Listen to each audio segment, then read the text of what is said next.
Mary biscuit দিয়ে কিনা লাভ শেপের মিনি কেক বানালাম, এটাও কি পসিবল? হ্যাঁ পসিবল। তোমরা আমার মিনি কেকের ভিডিওগুলোতে এত ভালোবাসা দিয়েছো, তাই ভাবলাম রাউন্ড আর স্কোয়ার তো দুটোই বানিয়েছি, একটু নতুন আর ট্রেন্ডিংয়ে আনা যাক, লাভ শেপের মিনি কেক বানাই। তাই যেমন কথা তেমন কাজ, আমি বিস্কিট কেটে লাভ শেপ দিয়েও দিই। আর এই ক্রিমটা লাগানোর সময় বাকিগুলোর থেকে একটু বেশি প্রবলেম হয়েছিল, কারণ এটার একটা নিজস্ব শেপ দিতে হয়েছিল। আর দেখো আমি কিন্তু অনেক প্রবলেমের পরেও এটাকে বানিয়ে নিই, যেহেতু কোনো বোর্ড ছিল না, ক্রিম সেট করার একটা বোর্ড দিয়েই আমি ওটার মধ্যে কেকটা রাখি আর ফ্রিজ করে নিই। আর যেহেতু লাভ বেশিরভাগ রেডেই ভালো লাগে, তাই ভাবলাম রেড ক্রিম দিয়ে পুরো কেকটা কভার করব। তো আমি পুরো কেকটা রেড ক্রিম দিয়ে কভার করে নিই। আর দেখো এখনই কত কিউট লাগছে দেখতে। বাই দ্য ওয়ে, তোমরা আমায় কমেন্ট করে জানিও যে এরপর নতুন কি ধরনের মিনি কেক আমি তোমাদের সামনে আনবো।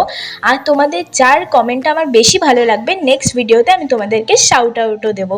তো এখানে দেখো তোমাদের সাথে কথা বলতে বলতে আমার লাভ শেপটার ডিজাইনটাও রেডি হয়ে গেল। আর কত কিউট লাগছে না, আমার তো এটাকে খেতে ইচ্ছা করছিল না, সাজিয়ে মনে হচ্ছিলো রেখে দিই, বাট বাড়ির সবারও খুবই পছন্দ হয়েছিল।